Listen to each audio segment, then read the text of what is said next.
Hoy les traemos un tema, nos metimos a indagar y queremos compartirlo en el video de hoy. Empezaremos con un doblaje que hicimos para la entrevista de la escritora del libro The Orphan Train, un libro muy conocido que se habla de este tema. Después del doblaje hablaremos, por lo menos la línea del tiempo, de donde se dan esos transportes de niños huérfanos por todo el medio oeste de Estados Unidos. El video o este tema es enfocado en lo que pasa en Estados Unidos, sin embargo sabemos que hay demasiadas conexiones con Latinoamérica. Empezaremos con la entrevista y después comentaremos. En los 1800, los ferrocarriles enfrentaron un problema. La escasez de mano de obra agrícola a lo largo de sus líneas recién expandidas hacia el oeste amenazaba la rentabilidad. Como era de esperar, en 1853 aprovecharon la oportunidad de apoyar la idea de un ministro de la ciudad de Nueva York, una versión temprana del cuidado de crianza que encontraría hogares para los huérfanos de la ciudad en granjas en el medio oeste de los Estados Unidos.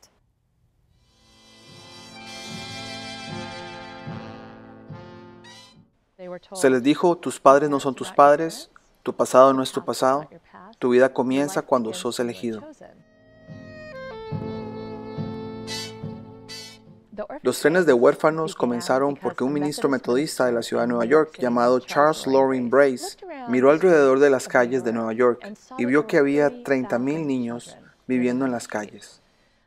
Eran atropellados, morían de hambre y exposición, eran encarcelados, convirtiéndose en criminales, se estaban prostituyendo. Lo que consideramos como el Londres dickensiano es realmente lo que era entonces para la gente pobre. Los inmigrantes estaban llegando, la revolución industrial estaba reemplazando los trabajos de los pobres con máquinas. La guerra civil estaba arrasando y creando viudas de guerra vulnerables. Así que hay muchas razones por las que todos estos niños estaban en las calles. Y Brace tuvo esta idea. Era una especie de fondo de aire fresco glorificado. Pensó, si puedo sacar a los niños de las calles y enviarlos a granjas en el medio oeste de los Estados Unidos, donde se necesita mano de obra, tal vez podamos salvar sus vidas y tal vez podamos limpiar las calles de Nueva York. Trabajó con las compañías de trenes para enviar niños en trenes al medio oeste, y cada uno de los trenes tenía capacidad para entre 10 y 30 niños, y en el transcurso de los siguientes 75 años, más de 250,000 niños fueron enviados al medio oeste. Había dos formas en que la gente obtenía niños de los trenes huérfanos. El Hospital Foundling, que entró en acción un poco más tarde, ponía avisos en los periódicos de todo el medio oeste.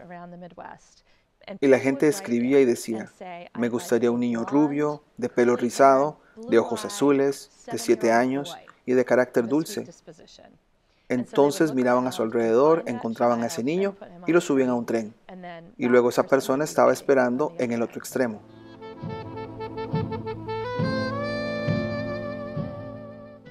La Children's Aid Society hizo que los niños se alinearan por altura en un andén de tren, o en un ayuntamiento, o en un salón de reuniones.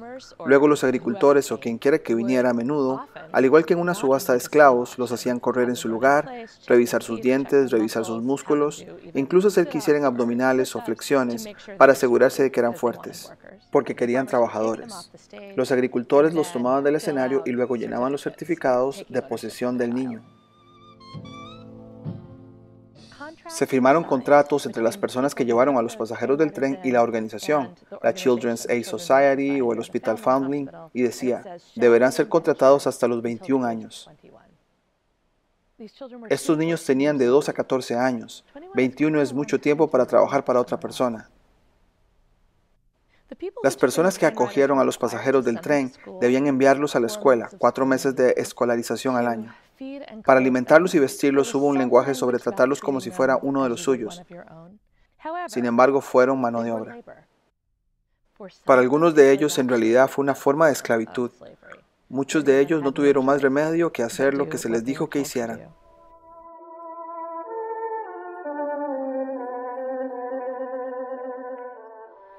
Había voluntarios en las comunidades que se suponía que debían vigilar a los niños. Eso fue bastante irregular como proceso. Por un lado eran voluntarios, y como los niños eran una propiedad, incluso si alguien salía a comprobar la situación, era mucho más probable que se creyera a los adultos que al niño. Además, había un gran desincentivo para sacar a los niños de los hogares, porque entonces era muy difícil saber qué hacer con ellos.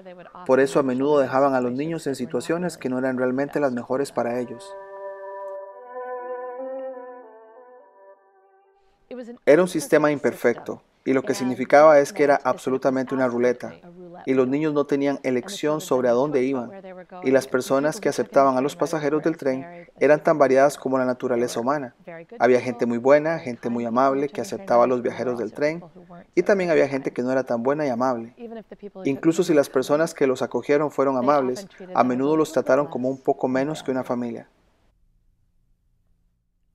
Una de las razones por las que no sabemos mucho, por la que la mayoría de la gente no sabe mucho, sobre los trenes huérfanos es que los propios pasajeros del tren no se dieron cuenta de que eran parte de este gran movimiento.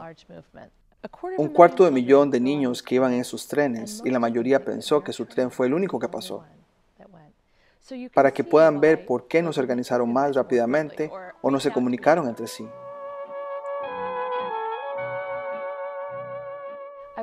Tuve tanta suerte cuando comencé este libro. Había 150 pasajeros de tren vivos. Hoy probablemente hay entre 10 y 20. Fue un gran regalo. Tuve acceso a pasajeros de tren vivos y pude entrevistarlos. Uno de los más importantes fue una mujer llamada Pat Thiessen. Incluso a la edad de 93 años sintió la pérdida y el dolor. Ella dijo, eran buenas personas, pero no eran mi gente. Como me dijo un pasajero de tren, ¿sabes? Hemos pasado por tanta confusión y tanto trauma. Todos los niños que viajaban en el tren de los huérfanos habían pasado por algo terrible. De lo contrario, no habrían estado allí, porque los trenes eran el último recurso. Como vieron en la entrevista, nos habla ella de la segunda mitad de los 1800 y parte de los 1900. Yo diría que entre 1850 y 1920 se dan estos transportes en trenes de niños. La pregunta siempre es, bueno, casi son más o menos 70 años. O sea, eso levanta la sospecha de cómo entonces salían los niños o el material, en este caso humano, para poder transportarse. Bueno, esas son una de las preguntas que las lanzaremos porque apenas tenemos algunas pistas. Pero acá en pantalla tenemos una línea del tiempo que la usamos siempre con los ciclos del sol porque creo que nos da también muchas pistas. Por acá puse, por ejemplo, años de inviernos severos, que también cuentan, porque al haber inviernos severos puede ser que la gente batalle en su casa, ¿no? Y son inviernos donde estamos hablando en la costa este de Estados Unidos, donde nieve cubre casas por días y hay diferentes tormentas donde la gente pues también pierde la alimentación y ese tipo de cosas. Pero bueno, les quiero comentar para empezar que en 1848, y puse ahí, se da la invasión a México porque es Estados Unidos supuestamente peleando. Bueno, las documentaciones en inglés hablan de que es una guerra entre dos bandos, pero en México la documentación en español habla que es una intervención o invasión de Estados Unidos hacia ellos, que supuestamente el resultado de esto es que territorios como Texas y otros estados se dan y se van para Estados Unidos. Esto es 4 años antes de que el señor Charles, que se mencionó en el video, decide empezar a hacer lo de los huérfanos. Entonces es bueno saber un poco del contexto, ¿no? Se dice que es una intervención estadounidense en México. Aquí las fotos típicas de arquitectura, dos bandos peleando, pero se habla que, bueno, se dice en la historia oficial que es un conflicto bélico que enfrentó a México con los Estados Unidos entre estos años. Ahora, acá se habla que otros detonantes fueron la entrada del ejército estadounidense en la zona comprendida entre los ríos Nueces y Bravo. Dice que es una demanda de indemnización al gobierno mexicano por los daños causados en Texas durante su guerra de independencia. Hay otra guerra también. Esto, la verdad que ya se los he compartido en el canal. Me parece que es una cortina de humo, o sea, una historia épica de un bando que gana, pero detrás de eso hay otra agenda. Igual se habla de que pues llegan a Veracruz, lo cual se me hace muy extraño porque estamos hablando del Golfo de México y que los mexicanos se vieron obligados a firmar la paz de Guadalupe Hidalgo. Si yo pudiese especular, pareciera que quizá algo pasó cataclísmicamente y los terrenos, que les voy a mostrar en un mapa, de donde está Texas y lo que llaman territorio sin organizarse, en 1848, estos terrenos quedaron quizá desolados por alguna causa cataclísmica. No sé, los gobiernos podrían incluso hasta jugar una dinámica como ese juego de la silla donde te sentás y ya es tuya y ya nadie te la puede quitar, y es un asunto de ir apropiándose de terrenos. A veces pienso que puede ser así, igual es solamente una teoría, pero terminada la guerra con México o la invasión con México, Estados Unidos sigue teniendo sus elecciones normales y corrientes. De hecho, en toda su historia nunca han sido interrumpidas. Aun cuando han pasado revoluciones, guerra civil, pareciera que la aristocracia siguen teniendo su show de elecciones, ¿no? Aún así, este mapa me llama la atención porque los que le han dado seguimiento a las elecciones en Estados Unidos saben que cada número pequeño representa el porcentaje de población, y se me hace muy curioso que Texas solamente tenga un 4, cuando hoy en día este número es altísimo porque es un estado que tiene mucha población. Y otros estados acá en el medio oeste muy pequeños, Florida 3, pero todos los de la costa este son muy altos, o más altos que los que están acá. Entonces eso ya causa pues sospecha de que esto es un encubrimiento, ¿no? Seguidamente hay un informe en 1849 de los niños. Este es de un documento de la Universidad de Houston que dice que el informe de 1849 del jefe de policía de Nueva York era inimaginable. El número de niños que vivían en las calles representaba el 1% de la población de la ciudad. La estratificación social impulsada por la revolución industrial había cobrado su precio. Se estaban realizando esfuerzos dispersos para construir orfanatos. No había tanto interés por construir orfanatos, pero no existía una red de seguridad ampliamente organizada. Ayuda para los niños vagabundos a menudo significaba encarcelamiento. Llama la atención que es solamente el 1%, o sea, no es mucha población, pero en la documentación aparece como que era una población importante. Seguidamente hay otro informe en este documento que también habla de esto de los trenes. Dice que en 1852 las cárceles de la ciudad albergaban a 4.000 delincuentes menores de 21 años. Conocemos estos hechos no gracias a algún archivo del Departamento de Servicios para Personas Sin Hogar de la ciudad, que no existía en el siglo XIX, sino un hombre que se comprometió a levantarlos. Entonces hay un informe de una persona en 1852 que habla que ahora pues hay niños o jóvenes menores de 21 años encarcelados. Pareciera que pues llenan las cárceles, están sin papás o están sin padres de familia. Entonces la pregunta es, ¿qué pasó para que nos informaran que había muchos en la calle, después muchos en la cárcel, después de una invasión a México y unas elecciones normales, ¿verdad? Después, en 1854 se da oficialmente el inicio del señor Charles para poder distribuir a estos niños como lo vimos en el video. Quiero también tomar en cuenta que hay un invierno muy fuerte que se aproxima, porque al haber inviernos severos no hay alimentación, no hay sol, o sea, la gente se queda en casa forzadamente, no se lo tienen que pedir. Hay otro informe en 1858. Se nos habla que, bueno, alargan a 1881, ¿verdad? Ese es el año donde el señor Charles inicia su proyecto. Dice que un número creciente de casas de hospedaje acogió a no menos de 170,000 niños. No todos eran vendedores de periódicos, es decir, muchachos que vendían periódico en la calle. Como señala el informe anual de 1858 de la sociedad que apoya a niños, habla de que había muchos niños vendiendo periódicos en las calles. Acá nos están aclarando que no solamente habían de esos, habían otro tipo de niños, pero había más niños en la calle entonces. Aún con el trabajo que empezó el señor Charles, 4 años después, seguían habiendo niños en las calles. Dice que incluían botas negras, vendedores de cerillas, vendedores de manzanas, vendedores ambulantes de botones, portadores de equipaje y aquellos que se dedican a otras pequeñas actividades. Entonces la cantidad sigue, aún después de 4 años de iniciar el proyecto. Seguidamente, eso fue una subida de ciclo. Iniciamos, y quiero mencionar lo del evento Carrington, que ya lo hemos mencionado acá en el canal. O sea, vemos que puede haber una alteración, incendios, desequilibrio en las sociedades por los eventos que se narran, si fueron que pasaron así, ¿verdad? Seguidamente, quería mencionar porque cuando estaba buscando eventos de magnitud fuerte, está el terremoto de Mendoza en 1860. El cual, según las fotos que hemos visto, voy a mostrárselas acá, como ustedes pueden ver,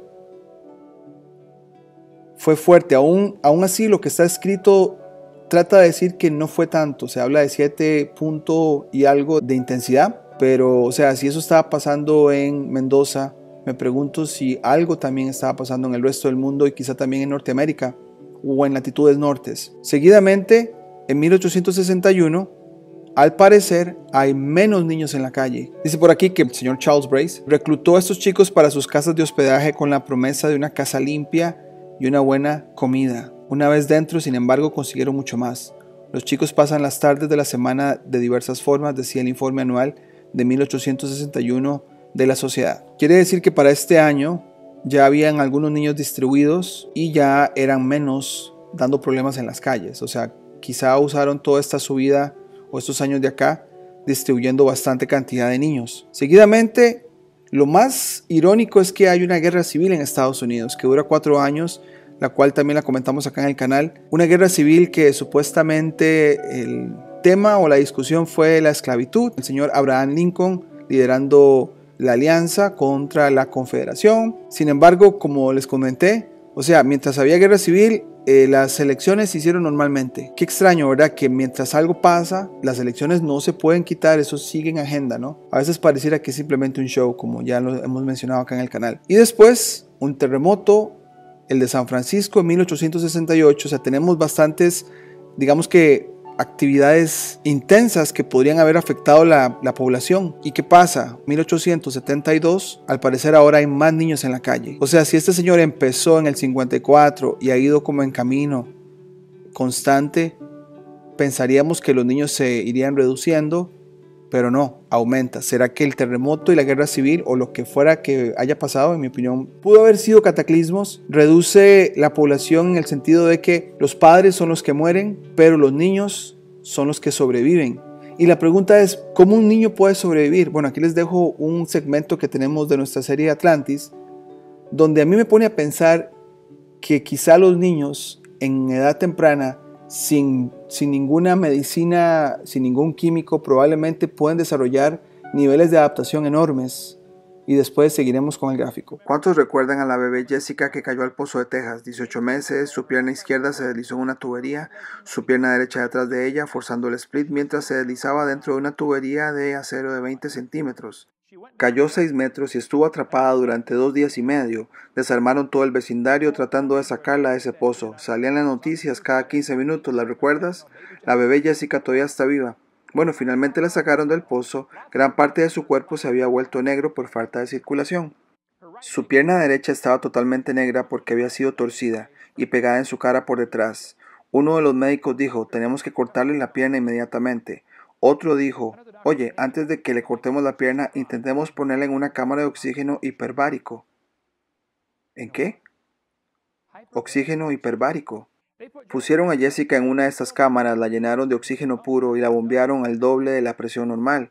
A las pocas horas su pierna se puso rosada. Restauraron la circulación, le salvaron la pierna. No tuvieron que amputarle la mitad del dedo meñique, ¿ok?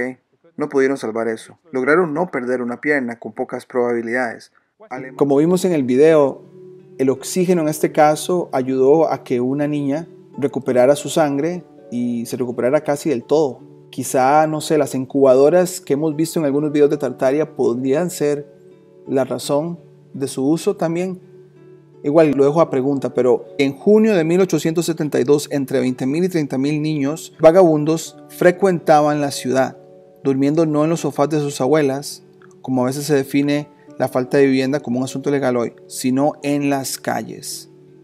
Entre ellos había vendedores de periódicos y limpiabotas que buscaban sobrevivir, carteristas que trabajaban en equipos en las calles de Christopher King y Rivington, y pandilleros que robaron algodón, hierro o equipaje de los muelles del Bajo Manhattan. Entonces tenemos más niños en las calles. O sea, si el proyecto había iniciado bastantes años atrás, uno esperaría que haya disminuido la cantidad, pero no, aquí se aumenta. Posiblemente los cataclismos y lo que estaba pasando en el mundo redujo la población, por lo menos así concluiría yo. Igual me encantaría escuchar pues también sus propuestas. Puede ser que eso afectó y los niños lograron adaptarse y sobrevivieron y por eso quedaron huérfanos en este caso. Ahora seguimos. Hay una crisis económica en 1873. Esta crisis económica se llamó crisis del pánico. Se me hace interesante que durante la historia se nos hable de recesiones económicas, depresiones económicas. Se repite el ciclo. El pánico de 1873 es el nombre con el que se conoce a una ola de pánico económico en Estados Unidos por la quiebra de una entidad bancaria, J. Cook & Company, de la ciudad de Filadelfia, el 18 de septiembre de 1873, junto a la previa caída de la Bolsa de Viena del 9 de mayo de 1873. O sea, la crisis venía de Europa, golpea a Estados Unidos, dice que fue una de las series de crisis económicas que azotaron la vida económica de la última parte del siglo XIX y principios del XX. O sea, como que dio inicio a una serie de depresiones económicas o crisis económicas y cierra con la del 29. No hay dinero y ya lo que ha invertido el señor Charles en su proyecto se ve afectado, o quizá no. Encontramos un periódico que nos habla de una entidad católica denunciando los negocios oscuros del señor Charles, lo cual se me hace irónico porque el señor Charles se describe como una persona religiosa, pero esta publicación católica nos va a decir el lado, digamos, sucio, los trapos sucios del señor, lo cual me hace pensar que cuando hay dos bandos que son élite y se atacan, es porque los dos tienen parte en el asunto y para quedar limpio uno del otro, mejor ataco al del frente, ¿no? La publicación se llama The Morning Star and Catholic Messenger. Es básicamente la estrella de la mañana y el mensajero católico del marzo 1 de 1874. Esto es un año después de haber tenido una crisis económica. Pareciera que andan como buscando dinero de aquí para allá, entonces echemos culpa a los que nos caen mal. Y así quedó pues este reporte. Acá está el de inglés, hicimos una versión en español también como para ser más fácil, aquí se las presentamos en un momento. Ok, el artículo, por lo menos la parte que nos habla el señor Charles, dice: el New York Herald ha causado una sensación genuina en los últimos días por sus selecciones de los informes publicados de las diversas instituciones benéficas en y sobre Nueva York. Algunos de ellos son viejos conocidos de nuestros lectores. La Children's Aid Society, por ejemplo, que durante muchos años ha dedicado sus energías, y el excedente de efectivo, o sea, muy lucrativo al parecer, que pudo ahorrar de sus inversiones en ferrocarriles y los salarios de sus oficiales, a sacar niños católicos a Occidente y consignándolos a veces a los mejores postores y a veces a la caridad pública. Entonces como que ya dejan de ver su intención. Hay dinero sobrante donde se le ha sacado quizá una gran ganancia. Hay inversión en los ferrocarriles. Así es que seguimos. Dice por acá que esta sociedad, cuyo director, el señor Charles Loring Brace, es un estimado corresponsal de 1 o 2 semanarios religiosos. O sea, el señor tiene mucha representación en este tipo de publicaciones. El Herald muestra que ha estado extrayendo $70,000 anuales de la ciudad para el mantenimiento de 9,000 niños, mientras que solo tiene 3,000 menores a su cuidado. Una práctica muy común incluso actualmente, donde una persona le dice al Estado que tiene mucho trabajo y por eso pide mucho dinero, pero realmente tiene poco, y obviamente la diferencia de ese dinero, quién sabe a dónde se usó, ¿verdad? Puede ser en el mercado de las líneas ferroviarias. Tiene casi 170,000 invertidos en acciones ferroviarias, paga altos salarios a sus empleados y, si no nos equivocamos seriamente, se ha esforzado con éxito por evadir ciertas disposiciones de las leyes promulgadas por sus amigos con el propósito de restringir las organizaciones benéficas sectarias. Esto es una publicación católica sacando los trapos sucios del señor Charles Loring Brace, pero me hace pensar que ellos probablemente también lo tienen, pero quien ataca primero se ve incluso mejor ante la opinión pública. Puede ser el caso. Ahora, porque el artículo sigue hablando de varias cosas más, pero al final quiero mostrarles acá cómo cierra el artículo, que dice: si la miseria de este año no tiene otro efecto positivo que mostrar cuán insensato ha sido el clamor y cuán egoísta han sido el fanatismo que el año pasado buscó inanición a la caridad católica, habrá hecho un gran trabajo. Entonces nos dan a entender que sí hubo una crisis económica, sin embargo algunas personas al parecer no sufrieron la crisis económica como otras personas. Ahí tenemos la denuncia de fondos de este periódico. Seguidamente hay menos niños en las calles. Quizá esto fue una llamada de atención o quizá fue limpiar su imagen, trataron de encubrirlo y pues entonces quizá hicieron más efectivo el proceso de niños, lo sacan de las calles y en 1879 hay menos niños. Dice por acá: el compromiso de las niñas y las mujeres en el vagabundeo se redujo de 5,880 en 1860, que es antes de la guerra civil en Estados Unidos, a 2,045 en 1879. Ahora, como les dije, pasó ese artículo de denuncia y quizá tuvieron que limpiar su imagen porque no representa lo que ellos están diciendo como que pasó constantemente. Ya vimos que subió, tal vez hubo más cataclismos por acá en Estados Unidos y el número de niños subió, pero para el 79 milagrosamente los redujeron. En 1881 el señor Charles hace un discurso famoso en Harvard de todo lo que él hizo durante estos años atrás, de lo exitoso que ha sido y la necesidad de los niños, pero como vimos hay muchas inconsistencias y obviamente los niños son los que pagaron ese precio porque fueron usados. Se dice que fue para ayudar al país, buscarles trabajo, darles algo para que hicieran, que salieran de las cárceles, pero suena como que el daño ya estaba. Creamos un problema, ofrezcamos la solución, no lo solucionamos completamente, hay otro problema, nos vemos mal en la opinión pública, arreglémoslo de casualidad, salgamos en la opinión pública a dar un gran discurso y en 1890 el señor muere. Y aquí cerraremos toda esta línea del tiempo que les presentamos hoy de este fenómeno que se dio en la segunda mitad del siglo XIX, del que conocemos como los niños huérfanos, pero quería mostrarles qué estaba en el trasfondo. Y quizá con todos estos datos podemos concluir y conectar más puntos.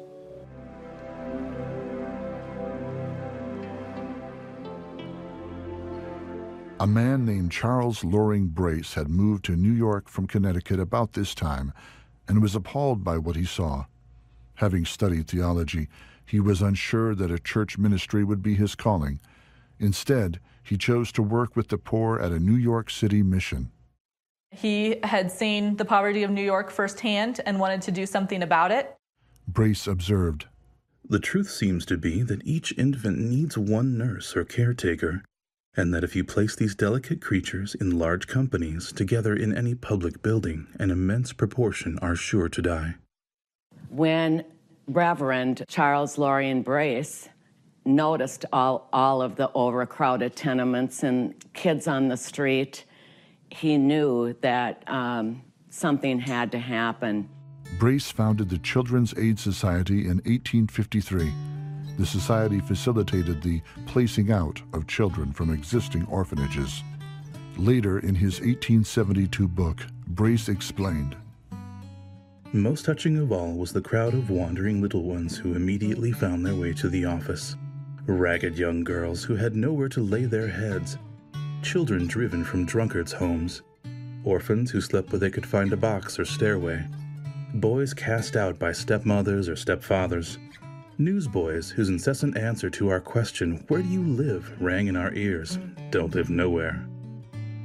Little bootblacks, young peddlers, canal boys who seem to drift into the city every winter and live a vagabond life, pickpockets and petty thieves trying to get honest work, child beggars and flower sellers growing up to intercourses of crime.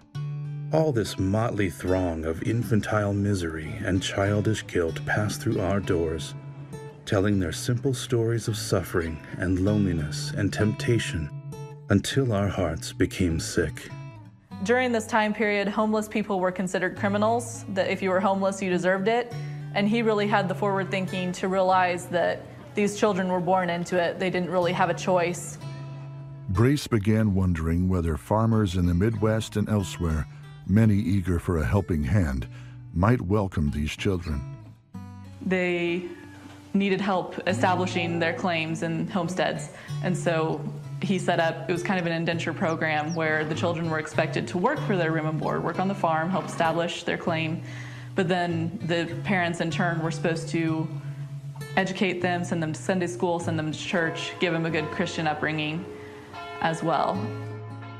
Brace wrote in his book, "We hope especially to be the means of draining the city of these children by communicating with farmers, manufacturers, or families in the country who may have need of such for employment."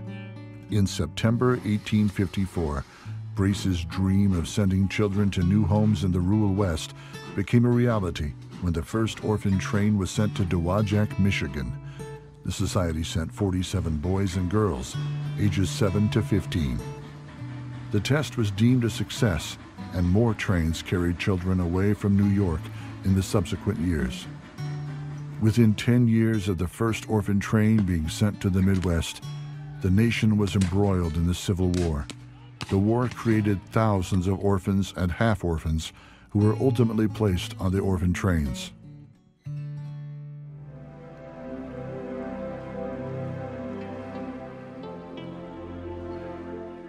A group of Roman Catholic nuns started the New York Foundling Hospital, a medical and care center for abandoned infants. The sisters chose to follow the example of the Children's Aid Society in seeking new homes for the babies.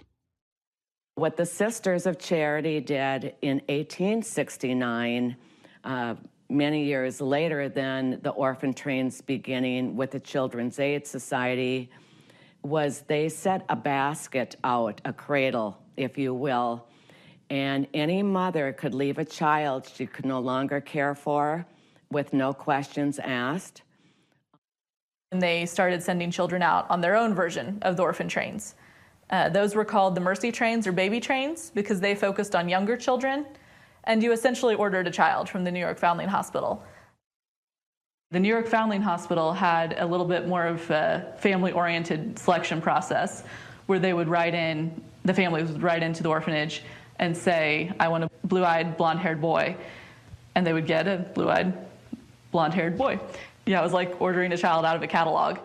Identification tags were sewn into the foundling children's clothing to ensure they reached the proper family when arriving at a busy train station. They later shifted to placing numbers on the children. The Children's Aid Society typically tried to name a local committee to screen applicants for suitability prior to a train's arrival in their town. The foundling home instead asked a local priest to help find ideal parents for a child. In 1849, New York City's chief of police decided to sound an alarm about what he described as the constantly increasing number of vagrant, idle, and vicious children of both sexes who infest our public thoroughfares, hotels, and docks. A New York State Commission filed this report in response. The great mass of poorhouses are most disgraceful memorials of the public charity. Common domestic animals are usually more humanely provided for than the paupers in some of these institutions. By the 1870s, the orphan trains of the Children's Aid Society were rolling into towns in more than 30 states. An average of more than 3,000 children a year were rocked by the iron cradle on journeys away from orphanages. The story of the orphan train movement is not simply about orphanages and policies, but rather the story of the thousands of children who made those journeys to places unknown and forever changed the landscape of rural America. Most of their stories had been forgotten in the attic of American history. However, children, grandchildren, and other relatives of some of these orphan train riders have begun digging up their stories.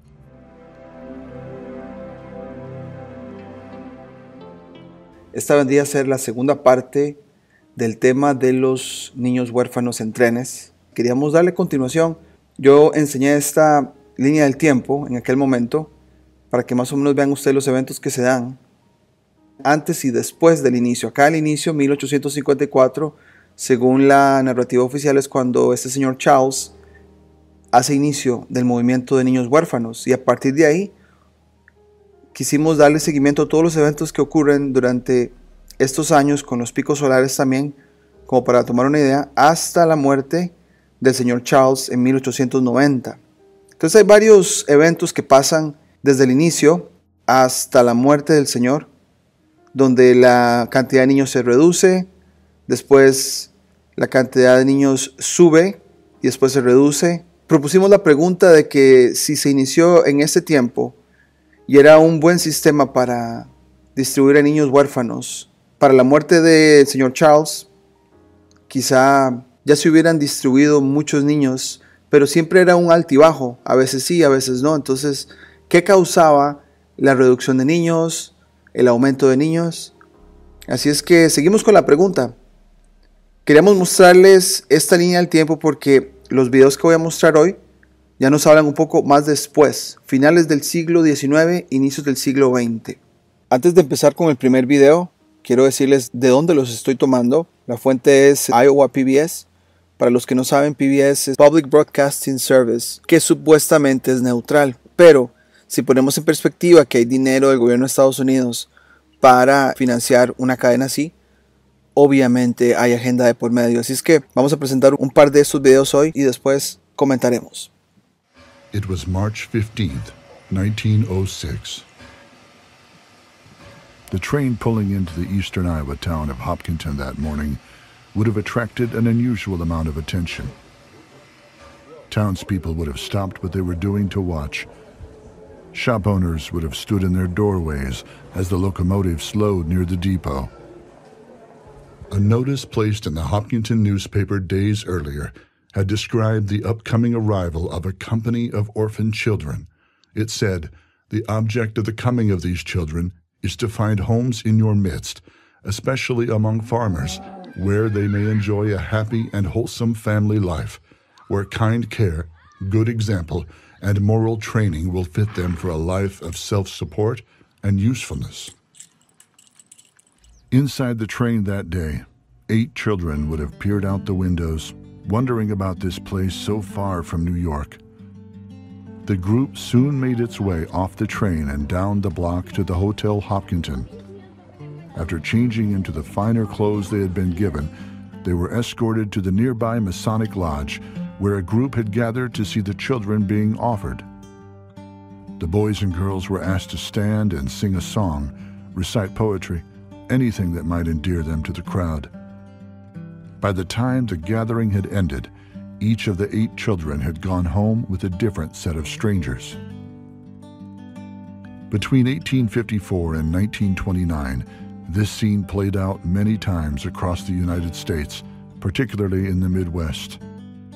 These trips, which essentially amounted to the resettlement of 250,000 children, were later collectively described as the orphan train movement.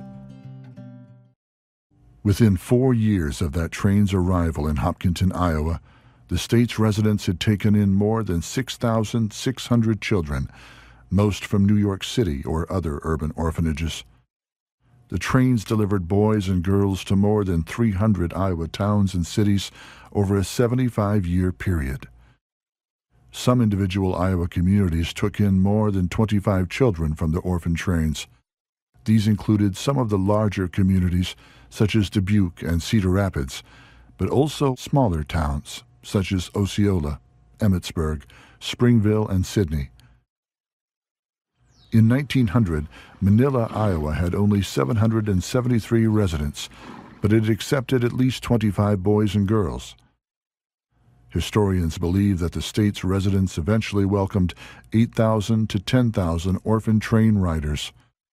In many other Midwestern states, the numbers were also sizable. Between 1854 and 1929, an estimated 250,000 children were sent out to all continental 48 states and Canada. The majority state-wise was sent to New York. New York City received the most close to home, but then as a region, the Midwest received the most children. Como vieron en estos dos cortos, se nos habla de las rutas que siguieron los trenes. Como esta cadena PBS es de Iowa, creo que se enfocaron más en Iowa. Menciona algunos pueblos, pero también menciona lo de los trenes, lo cual queremos abarcar en este segundo video.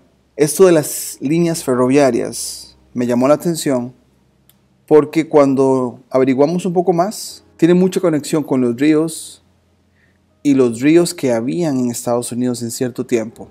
Este proceso de distribución o redistribución de aguas, o sequía de ríos, o creación de nuevos ríos, creo que tiene mucho en todo esto. Lo que me dirigió a lo de las líneas ferroviarias en relación a estos huérfanos que fueron transportados fue este post o publicación, esta foto de New York o Nueva York de este año, 1855. Voy a hacer un acercamiento de esta foto para que más o menos vean a qué me refiero. Es bastante interesante porque te muestra un Nueva York, me parece que es mucha agua. O el río está muy crecido, ¿no? O el retrato en este caso revela que pareciera que había más agua y llega hasta allá. Ahora cuando me voy a lo más moderno, aquí con el Google Earth, ese es el Nueva York de hoy en día. Si comparamos Nueva York, pareciera que no hay agua en esta área, ¿no? Eso es tierra, el río sí se extiende por allá, pero cuando vemos esta foto, pareciera que el río sí se mete como a este lado, ¿no? Entonces pareciera que el agua era más, o el nivel de agua era más alto en Nueva York en 1855. Ahora, cuando me voy a esa fecha, se dice que en 1854 es cuando el señor Charles inicia el transporte de niños al oeste de los Estados Unidos. Entonces, yo aquí había marcado, de hecho, que fue un invierno muy pesado en Estados Unidos también, para tenerlo en cuenta. Entonces, esta foto es de un año después de que se inicia el transporte de niños desde Nueva York a otras partes de Estados Unidos o al oeste, ¿no? Ahora, esto de los ríos lo quería compartir o incluir en esta investigación porque cuando me voy a la biblioteca del Congreso de los Estados Unidos hay una sección que te habla completamente solo de los sistemas ferroviarios. Hay unos datos muy interesantes para poder unir estos cabos. Por acá, bueno, ahorita les enseño la traducción que hicimos, pero este mapa me llamó mucho la atención. Dice que es esta marca o esta compañía de líneas ferroviarias Pacific y nos dan el mapa de Estados Unidos ahí. Vamos a expandirlo. Ahí está. Como pueden ver,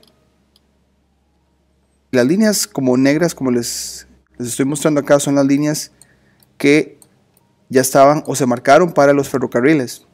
Ven que cruzan todo Estados Unidos, llegan aquí a este lado de Utah. Interesante. Como 4 rutas se intercalan ahí. ¿Será que el acceso era fácil hasta llegar a California por este lado? Nuevo México. Bueno, es un mapa interesantísimo. Con el asunto del río Mississippi, ven que acá es donde empieza o desemboca en el Golfo de México, pero sigue por acá. Quizá el acceso no era tan fácil por ahí, pero en esta parte sí, para cruzarlo. Expusimos en el video anterior que quizá el río Mississippi se extendió de alguna manera y fue imposible pasarlo, y posiblemente buscaron áreas de acceso para poder cruzarlo, y entonces que las líneas ferroviarias estuvieran ahí listas para pasar trenes. Ahora, este mapa está muy interesante. Ahora voy con el documento, los inicios de los ferrocarriles estadounidenses y la cartografía. Aquí me llamó mucho la atención que dice que las actividades de topografía y mapeo florecieron en los Estados Unidos a medida que la gente comenzó a moverse en tierra adentro sobre el continente mapeado de manera inadecuada. O sea, ya había un mapeo antes, pero que estaba inadecuado, con errores. ¿Será que había mapas antiguos? La tierra cambió. Cataclismos, en este caso la redistribución de aguas. Esta foto de Nueva York, como les expliqué, me habla de mucha agua. Y cuando nos vamos al Nueva York de hoy, se ve pero no tanta agua. Quizá los ríos antiguos se secaron y quizá fueron maneras para llegar a otros lugares. En esta foto, muy interesante los buques, los barcos, y ya ven que las guerras que se nos cuentan, igual que yo las cuestiono, siempre son como buques peleándose con otros buques. ¿Será que había más agua antes y ahora no hay? Entonces eso forzó a buscar otras maneras de transporte.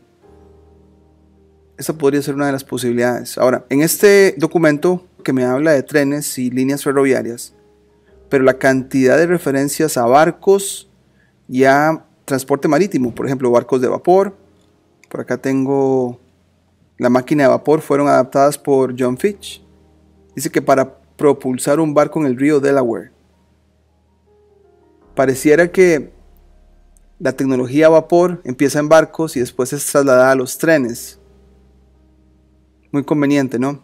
Bueno, dice por acá, barco de vapor, barco construido, vapor para barcos.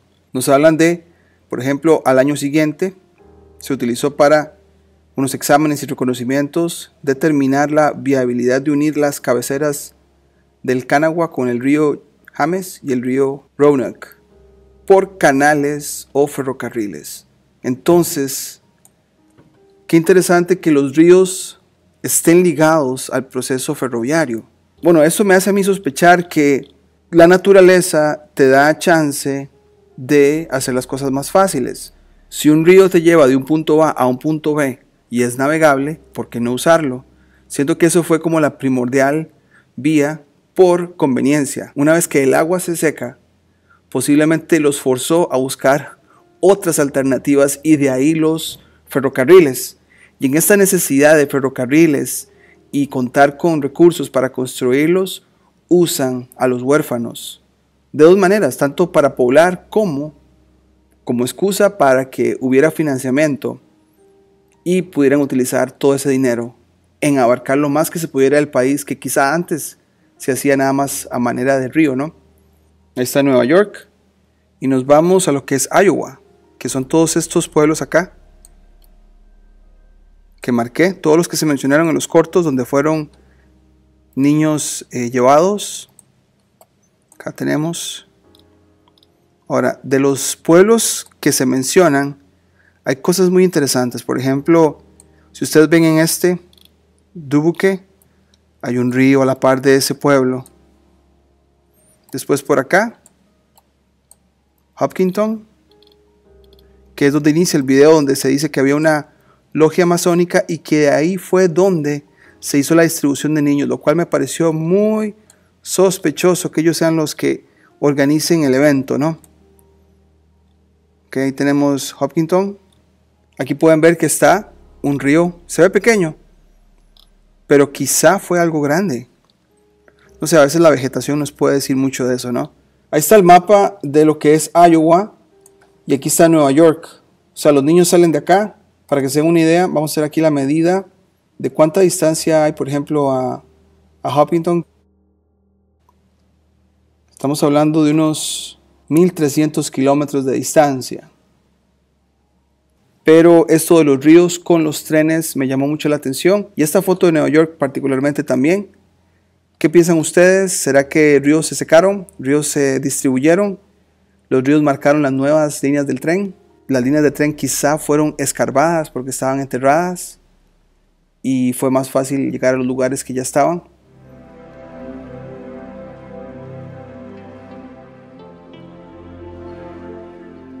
Esta sería la tercera entrega de los niños huérfanos que viajaron en trenes y poblaron las ciudades o los pueblos en Estados Unidos, especialmente en el oeste del país.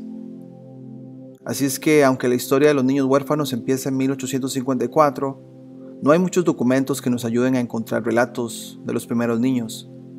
Quizá lo más que podamos encontrar son personas que fueron huérfanos hace menos de 100 años. Del mismo sitio de cortos de PBS Iowa que mostramos en la parte 2, hoy les mostraremos dos ancianos que cuentan cómo fue su experiencia de ser llevados en trenes y cómo llegaron a encontrar su familia. En el segmento se aclara de lo que fue más cercano a alguien que estuvo vivo recientemente. De hecho, los videos fueron publicados en 2015. No podríamos asegurar si los dos ancianos siguen vivos, pero su historia es de hecho conmovedora y reveladora a la misma vez. Vamos con los segmentos y luego comentaremos para cerrar.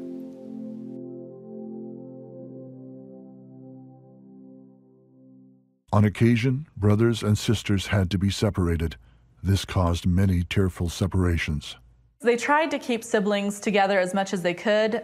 Mostly they just tried to put them in the same area. Most people did not want to take more than one child. He came in and we was on the very far end, the very end. And when he got down to us, he talked to us and asked us our names and if we'd like to live on a farm and we could have a pony to ride, you know, and things like that sounded good. We said, sure, shook our head. Well, he only was going to take one of us. Now, I do not remember which one he had chosen, whether he even pointed or said who. But my brother Vic was holding onto my hand, just gripping it, crying. Didn't want to be separated. Stanley Cornell, who was born in 1920 in Elmira, New York, was also not a true orphan, though he too would ultimately ride the train to a new home. Stanley's father, a World War I veteran, had health problems associated with his wartime mustard gas exposure. After his wife died of tuberculosis in 1924, Floyd Cornell was unable to properly care for Stanley, Stanley's younger brother Victor, and sister Eloise. Stanley was a few months shy of his 5th birthday when his mother, Lottie, died. He still remembers how she cried out for her children near the end. When Mom was in her room crying and hollering and wanting, she said, "Stan, Vic, please come see me," and crying, night and day practically. We put this, and the window was up so high, about there on up, down below is not.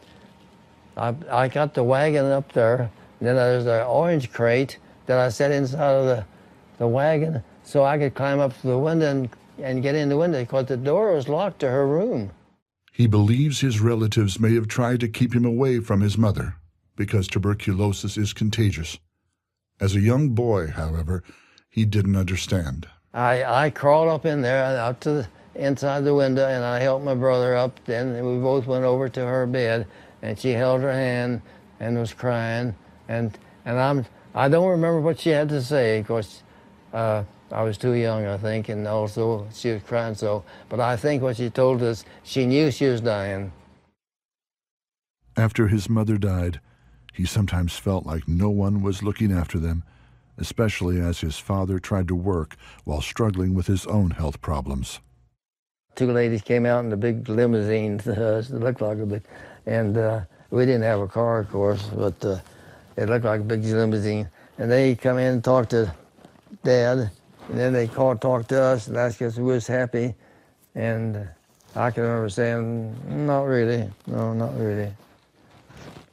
You know, I didn't want to complain, but that was true because we weren't too happy. The boys were taken by the Children's Aid Society, while an aunt took in their younger sister, then a toddler.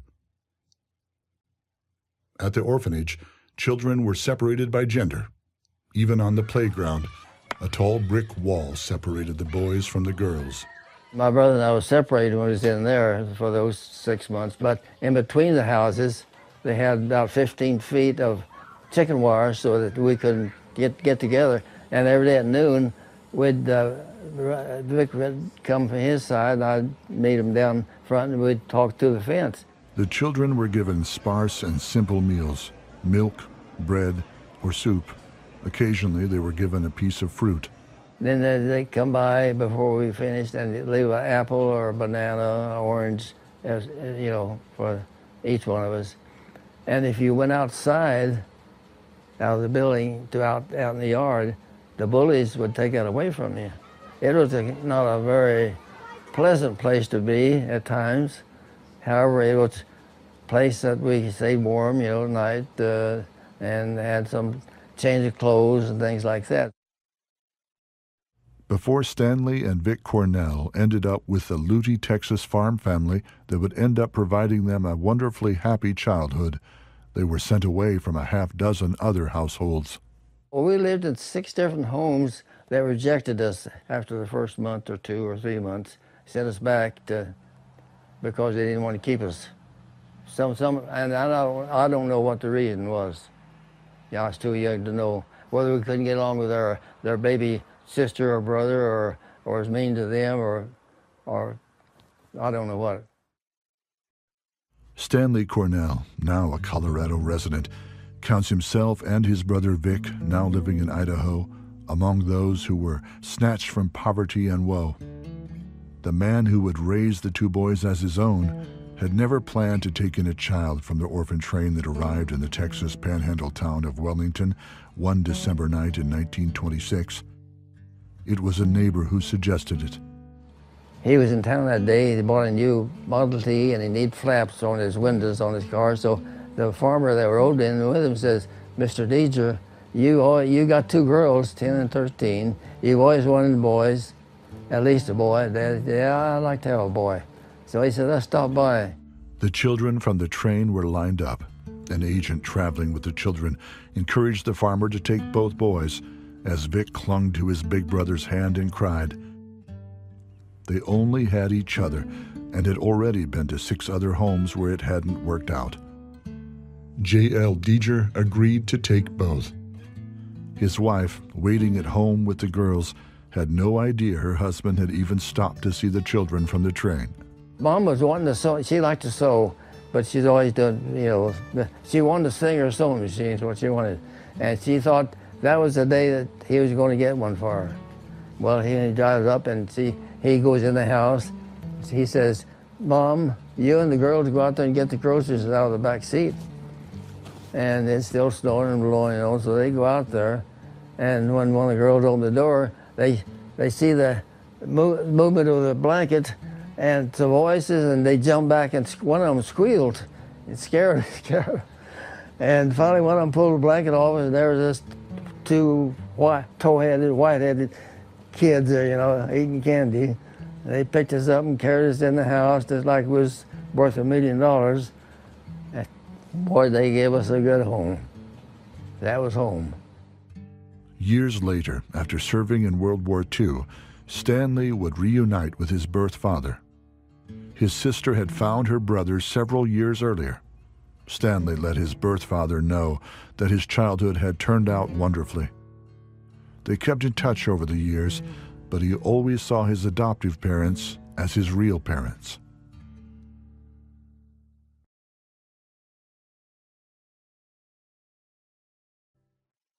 Bernadette Schaefer was 92 as of the filming of this documentary.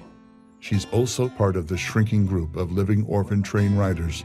Bernadette's birth mother admitted her to the New York Foundling Hospital when she was 3 months old, paying for her care there until she was no longer able. The woman surrendered her baby to the Catholic organization in early 1923, shortly after the girl's first birthday. When she was 1.5, Bernadette was sent on a train to Nebraska. She was placed with Elizabeth and Adolph Mick, who already had 8 children. The family farmed near Lindsay, Nebraska. Bernadette loved her new family and life in the country. The Micks formally adopted Bernadette when she was 8. They had the dog Shepherd, and they had cats and dogs and chickens and pigs and baby pigs and just so much stuff that I could play with. I just couldn't believe it. I felt wonderful because I felt that was the first time in my life that I felt like I had home. Con respecto a la primera historia del señor Stanley, es interesante que se mencione la tuberculosis de la madre y que eso pudo ser la causa de la separación con ella. Una enfermedad donde se tenga que aislar al familiar. Suena como que familiar, ¿no? 2 mujeres en una limusina son las que llegan a entrevistar a la familia. Podríamos suponer que eran adineradas y que andaban en una misión. Y que quizá los niños, al ver un carro o un automóvil moderno o de hecho elegante, les daba ese tipo de mensaje de que algo venía o que se los iban a llevar. Los niños fueron tomados por la Children's Aid Society, la misma organización que fundó el señor Charles Loring Brace, como lo mencionamos en la parte 1. Interesante que este ejemplo, el de Stanley, la asociación tomó a los varones, Stanley y su hermano Vic, pero prefirió dejar a la niña y al bebé con la tía. ¿Será que había preferencia por los más crecidos y un poco independientes? Una de las cosas que nos llamó más la atención fue que el padre biológico de Stanley fue soldado de la Primera Guerra Mundial y ahora Stanley fue soldado de la Segunda Guerra Mundial. ¿Será que eso estaba en esa agenda de que esa segunda generación de niños participara en la siguiente guerra? Una pregunta a analizar definitivamente. En el segmento número 2, la anciana Bernadette Schaefer fue entregada a la organización católica por su madre para que se hicieran cargo de ella. Pareciera que el sistema no ha cambiado mucho. En lugar de apoyar a una madre para hacerse cargo, hagamos que el sistema sea suficientemente pesado para que la madre no le queda otra que dar a su hija a cargo del supuesto gobierno. Bueno, en este caso la fundación católica que se encargaba de sistemas de huérfanos y ese tipo de cosas. Así que por ahora sería todo. Si tienen algún aporte que les sume a esta conversación, me encantaría escucharlo, pero por ahora sería todo y nos vemos en la próxima.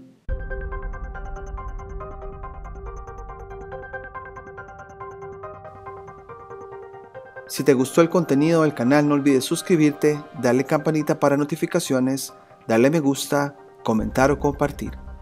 Hasta la próxima.